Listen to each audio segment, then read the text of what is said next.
తెలంగాణలో మహిళలకు ఉచిత బస్ ప్రయాణం అన్నటువంటిది డిసెంబర్ 9th రోజున ప్రభుత్వం మహాలక్ష్మి అంటూ మహిళలకి ఒక వరంలాగా ప్రకటించింది. అయితే అప్పటి నుంచి మనందరికీ తెలుసు ఫ్రీ జర్నీని ఎట్లా యూజ్ చేస్తున్నారు అండ్ దాని అబ్జర్వేషన్ కంప్లీట్లీ ఒక 15 రోజుల పాటు ఉండబోతోంది అని రవాణా శాఖ కావచ్చు, లేదంటే ఆర్టీసీ ఎండి ఎవరైతే ఉన్నారో సజ్జనార్ కూడా కంప్లీట్గా మేము ఒక అబ్జర్వేషన్ అండ్ దాని రిపోర్ట్ ఎవ్రీథింగ్ తీసుకున్న తర్వాత ఎట్లాంటి డిసిషన్స్ తీసుకోవాలి, మరి నియమ నిబంధనల్లో ఏమైనా మార్పులు చేర్పులు చేయాలా, ఇట్లాంటి విషయాలు కూడా మాట్లాడిన విషయం మనందరికీ తెలిసిందే. అయితే ఇది ఫ్రీ బస్ జర్నీకి సంబంధించిన బిగ్ అప్డేట్ అని చెప్పొచ్చు. ఎందుకంటే ఫ్రీ బస్ జర్నీ ద్వారా మనందరికీ తెలుసు ఆర్టీసీ కార్పొరేషన్గా ఉన్నప్పుడు చాలా మిగతావి కూడా ప్రైవేట్ బస్సెస్ కూడా చాలా పెద్ద ఎత్తున నడుస్తున్నాయి. అందులో భాగంగా ప్రైవేట్ బస్ ఓనర్స్ ఎవరైతే ఉన్నారో వాళ్ళు ఒక రకంగా ఆర్టీసీకి షాక్ ఇచ్చారు అని చెప్పొచ్చు, లేదంటే ప్రభుత్వానికి ఒక షాకింగ్ న్యూస్ అని కూడా చెప్పొచ్చు. ఎందుకంటే వాళ్ళు ఒక అల్టిమేటం జారీ చేశారు. ఈ నెల 5 వరకు మేము అల్టిమేటం ఇస్తున్నాం. ఎందుకు అనంటే ఫ్రీ బస్ జర్నీ ద్వారా విపరీతంగా రద్దీ పెరిగింది. బస్సుల మీద ఫుడ్ జర్నీ చేస్తూ ఉన్నారు. డేంజరస్గా ఎంత చెప్పినా వినకుండా బస్ కెపాసిటీ కంటే డబుల్ త్రిబుల్ కూడా ఎక్కుతున్నారు మహిళలు. ఎక్కడ కూడా మేము నియంత్రించిన వాళ్ళు ఆగట్లేదు.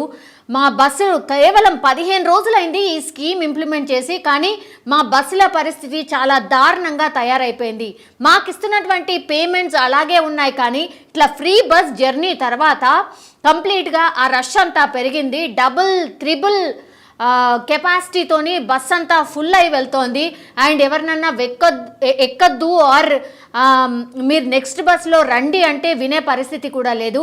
ఎందుకంటే మహిళలు వారించి మరీ ఎక్కుతున్నారట. ఫ్రీ బస్ జర్నీ గవర్నమెంట్ ఇచ్చింది, మీకెందుకు, మేము ఎక్కుతాం అన్నటువంటి విషయాన్ని చాలా స్పష్టంగా చెప్తున్నారట. దానివల్ల మా బస్సెస్ అన్నీ పాడైపోతున్నాయి, కంప్లీట్లీ షెడ్లకు వెళ్ళే పరిస్థితి మా బస్సులకు వచ్చింది అన్నటువంటి విషయాన్ని చాలా స్పష్టంగా చెప్తున్నారు. ఈ విషయాన్ని ఫ్రీ బస్ జర్నీ ఎప్పుడైతే స్టార్ట్ అయిందో బస్ ఓనర్స్ ఎవరైతే ప్రైవేట్ బస్ ఓనర్స్ ఎవరైతే ఉన్నారో వాళ్ళందరూ కూడా ప్రభుత్వం దృష్టికి తీసుకెళ్లారు. ఆర్టీసీ ఎండి సజ్జనార్ గారి దృష్టికి తీసుకువెళ్లారు. మేము చూస్తున్నాం, దీనికి సంబంధించి పూర్తిగా ఒక నివేదిక తయారు చేస్తున్నాం, దానికి తగ్గట్టుగా మేము గవర్నమెంట్తో కూడా మాట్లాడబోతున్నాం అన్నటువంటి విషయాన్ని ప్రైవేట్ బస్ ఓనర్స్కి కూడా చెప్తున్నారట. కానీ ఇప్పుడు వాళ్ళు వినే పరిస్థితి లేదు. ఎందుకంటే రాబోయేది పండుగల సీజన్, సంక్రాంతికి సంబంధించిన పండుగ రాబోతోంది. చాలామంది సెలవుల కోసం బస్సులు ఎక్కి వెళ్తూ ఉంటారు కాబట్టి ఆ కెపాసిటీ ఇంకా దారుణంగా ఉండబోతోంది. బస్సులో ఎక్కించుకోలేని పరిస్థితి. మా బస్సెస్ చాలా ఘోరమైన సిచ్యువేషన్స్కి వెళ్ళిపోయాయి. ఎందుకంటే అవి నెక్స్ట్ ఇంకా షెడ్లోకి వెళ్ళే పరిస్థితి వచ్చింది. కెపాసిటీకి మించి ప్రయాణికులు ఎక్కుతున్నారు. లేడీస్ని ఎక్కడ కూడా కాదలలేకపోతున్నాం, మాకు చాలా ఇబ్బంది ఉంది, పట్టించుకోండి అన్న విషయాన్ని చాలా రోజులుగా చెప్తున్నాం. అయినా సరే ప్రభుత్వం మరి ఇంకా కూడా ఎట్లాంటి విషయాన్ని చెప్పట్లేదు. కాబట్టి ఇంకా అల్టిమేటం ఇస్తున్నాం. అంటే ఈ నెల 5వ తారీఖు అంటే ఎగ్జాక్ట్లీ ఇంకో 2 రోజుల తర్వాత కానీ మాకు స్పష్టత ఇవ్వకపోతే, ఫ్రీ బస్ జర్నీకి సంబంధించిన స్పష్టత ఇవ్వకపోతే మేమైతే సమ్మెకు దిగబోతున్నాం, ఒక అల్టిమేటం అయితే జారీ చేస్తున్నాం. ఇలా అయితే మేము ప్రైవేట్ బస్సెస్ ఓనర్స్ ఎవరైతే ఉన్నామో మా బస్సుల పరిస్థితి దారుణంగా ఉంది, మేమేదో సంపాదించడానికి కాదు కొంత సేవ చేయడానికే మేము ఈ దీంట్లోకి వచ్చాం, కానీ మా బస్సులు మాత్రం షెడ్లోకి వెళ్ళే పరిస్థితి వచ్చింది, మమ్మల్ని పట్టించుకోండి అంటూ విన్నవించే పరిస్థితి ఇప్పుడు మనకు స్పష్టంగా కనిపిస్తోంది. ఎప్పుడైతే ఫ్రీ బస్ జర్నీ అన్నటువంటి పథకాన్ని ప్రవేశపెట్టారో అప్పటి నుంచి కూడా చాలామంది మహిళలు పెద్ద ఎత్తున పెద్ద సంఖ్యలో బస్సులో జర్నీ చేస్తున్నారు. అండ్ దీని పర్యవసానాలు కూడా మనం చూసాం. అంటే చాలామంది ఆటో డ్రైవర్స్ మా గిరాకీ తగ్గిపోయింది అన్నటువంటి విషయాన్ని చెప్పినటువంటిది. అండ్ వాళ్ళ తర్వాత వాళ్ళు కంప్లీట్ సీఎం రేవంత్ రెడ్డిని కలిసి విన్నవించుకున్నారు. ఇట్లయితే కష్టం, ఫ్రీ బస్ జర్నీ ద్వారా మేము నష్టపోతున్నాం, మా ఫ్యామిలీ రోడ్డు మీద పడిపోయింది అన్నటువంటి విషయాన్ని చెప్పినటువంటి సిచ్యువేషన్. సో ఇవన్నీ కూడా ఇష్యూస్ ఉన్నాయి కాబట్టి మరి గవర్నమెంట్ ఏం చేయబోతోంది? ఇప్పుడు ప్రైవేట్ బస్ ఓనర్స్ అల్టిమేటం ఇచ్చారు. ఎందుకంటే మా బస్సులో ఇట్లాంటి జర్నీస్ చేస్తే చాలా కష్టం, ప్రమాదాలు జరిగే అవకాశం ఉంటుంది, అప్పుడు ఎవరు బాధ్యులు అన్నటువంటి ప్రశ్న కూడా లేవనెత్తున్నారు. ఇంకోవైపు ఏమో ఆటో డ్రైవర్స్ అసంతృప్తిగా ఉన్నారు. ఇంకా చాలామంది మీమ్స్ వస్తున్నాయి దీనిపైన, అసలు అనవసరంగా కూడా జర్నీ చేస్తున్నారు అన్నటువంటి విషయాన్ని విషయాన్ని ఒకటి, అండ్ దాని తర్వాత మగవాళ్ళైతే మేము టికెట్ కొని డబ్బులు పెట్టి నిల్చోవాల్సిన పరిస్థితి వచ్చింది, స్పెషల్గా ఓన్లీ లేడీస్ బస్సెస్ నడపండి అన్నటువంటి విషయాన్ని చెప్తున్నారు. సో అంటే అనవసరంగా చాలా ఎక్కువగా కూడా జర్నీ చేస్తున్నారు, దయచేసి అర్థం చేసుకోండి అన్నటువంటి మాటను కూడా చాలామంది రిక్వెస్ట్ చేస్తున్న పరిస్థితి మనకు స్పష్టంగా కనిపిస్తోంది. సో ఇవన్నీ ఇష్యూస్ ఉన్నాయి కాబట్టి మరి గవర్నమెంట్ దీన్ని ఎట్లా అడ్రస్ చేయబోతోంది, దీన్ని ఎట్లా సాల్వ్ చేయబోతోంది అని ఆలోచించాల్సిన విషయం కనిపిస్తోంది. ఎందుకంటే బస్సులో ఫ్రీ జర్నీపై అద్దె బస్సుల ఓనర్స్ ఒక రకంగా ఆందోళన వ్యక్తం చేస్తున్న సిట్యుయేషన్ ఉంది. ఈ నెల 5 నుంచి మేము సమ్మెకు దిగబోతున్నాం, ఖచ్చితంగా మేము ఏవైతే అడుగుతున్నామో అంటే కెపాసిటీకి మించి ఎక్కుతున్నారు, ప్రమాదాలు జరిగే అవకాశం ఉంటుంది, మా బస్సులు షెడ్లకు వెళ్ళే పరిస్థితి వచ్చింది అన్నటువంటి మాటను చాలా స్పష్టంగా చెప్తున్నారు, గవర్నమెంట్కి కూడా చెప్తున్నటువంటి పరిస్థితి. సో రద్దీ కారణంగా బస్సులు పాడవుతున్నాయని ఆందోళన వ్యక్తం చేస్తున్నారు. ఎక్కువ మంది ఎక్కడంతో ప్రమాదాలు కూడా జరిగే అవకాశం ఉంటుంది.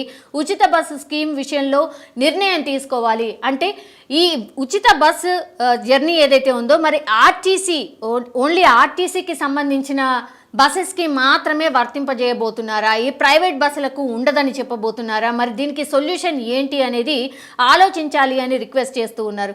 సో సంక్రాంతి ముందు ఇట్లాంటి బస్ ఓనర్స్ ఒకవేళ అల్టిమేటం ఇచ్చారు కాబట్టి మరి గవర్నమెంట్ ఎట్లాంటి డిసిషన్ తీసుకోవచ్చు, ఎందుకంటే సంక్రాంతికి సంబంధించి రద్దీ చాలా ఎక్కువగా ఉంటుంది, ఆల్రెడీ బస్సులు సరిపోవట్లేదు అన్న మాట వినిపిస్తోంది. మొన్ననే 1050 బస్సులు కూడా ప్రభుత్వం ఏర్పాటు చేసింది, స్టార్ట్ చేసింది, అయినా కూడా సరిపోలేని సిచ్యువేషన్ ఉంది. కాబట్టి ఇంకా ఫర్దర్గా కూడా మేము బస్సులు పెంచుతామన్న ప్రామిస్ చేసింది ప్రభుత్వం. కానీ ఇప్పుడైతే ఎవరైతే ప్రైవేట్ బస్ ఓనర్స్ ఉన్నారో వాళ్ళైతే గవర్నమెంట్కి ఒక అల్టిమేటం ఇచ్చారు, మాకు ఇవన్నీ ప్రాబ్లమ్స్ ఉన్నాయి, ఇవి సాల్వ్ చేయండి, దాని తర్వాతనే మేము నడిపిస్తాము అన్నటువంటి మాటను స్పష్టం చేస్తున్నారు. మరి ఫ్రీ బస్ జర్నీపై ఏమైనా రివ్యూ చేయబోతోందా సర్కార్? మరి ఇవన్నీ ఇష్యూస్ ఉన్నాయి, ప్రాక్టికల్గా కళ్ళ ముందు కనిపిస్తూ ఉన్నాయి. రవాణా శాఖ మంత్రి ఎవరైతే ఉన్నారో పొన్నం ప్రభాకర్ గారు కావచ్చు, లేదంటే గవర్నమెంట్ సీఎం రేవంత్ రెడ్డి గారు కావచ్చు, ఎందుకంటే ప్రతిష్టాత్మకంగా తీసుకున్నటువంటి పథకం, ఎక్కడ కూడా బ్యాక్ స్టెప్ వేయడానికి లేదు. ఎందుకంటే లేడీస్ చాలా ఆదరించినటువంటి పథకం ఇది.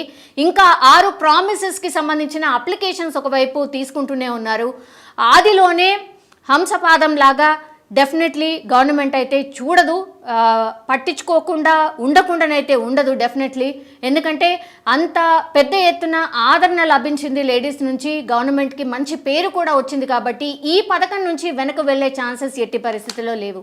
కానీ ఇప్పుడు రేజ్ అవుతున్నటువంటి ప్రాబ్లమ్స్ ఏవైతే ఉన్నాయో మరి గవర్నమెంట్ ఎట్లా అడ్రస్ చేయబోతోంది, ఫ్రీ బస్ జర్నీ దానికి సంబంధించి ఇంకా ఏమన్నా నిబంధనలు పెట్టబోతుందా, నిజంగానే అందరికీ కాకుండా ఎవరైతే అఫోర్డ్ చేసే వాళ్ళు ఎవరైతే ఉంటారో వాళ్లకు టికెట్ పెట్టబోతోందా, లేదంటే ఫ్రీ బస్ జర్నీలో ఇంకేమైనా మార్పులు చేర్పులు చేయబోతోందా, ఇవన్నీ అల్టిమేటమ్స్ వస్తున్నాయి, ఇష్యూస్ వస్తున్నాయి. కాబట్టి మరి దీని గురించి గవర్నమెంట్ ఎట్లాంటి ఆలోచన చేస్తుంది, మరి వీటికి పరిష్కారాలు ఎట్లా చూపించబోతుంది అని చూడాలి. కానీ ఎవరైతే ప్రైవేట్ బస్ ఓనర్స్ ఎవరైతే ఉన్నారో ఒక అల్టిమేటం అయితే జారీ చేశారు, మేము 5వ తారీఖు వరకు చూస్తాము, మమ్మల్ని పిలిచి మాట్లాడితే ఓకే, లేదంటే మా డిసిషన్ మాకుంది, డెఫినెట్లీ మేము బస్సులని ఆపేయబోతున్నాం అండ్ సమ్మెకు కూడా వెళ్ళబోతున్నామని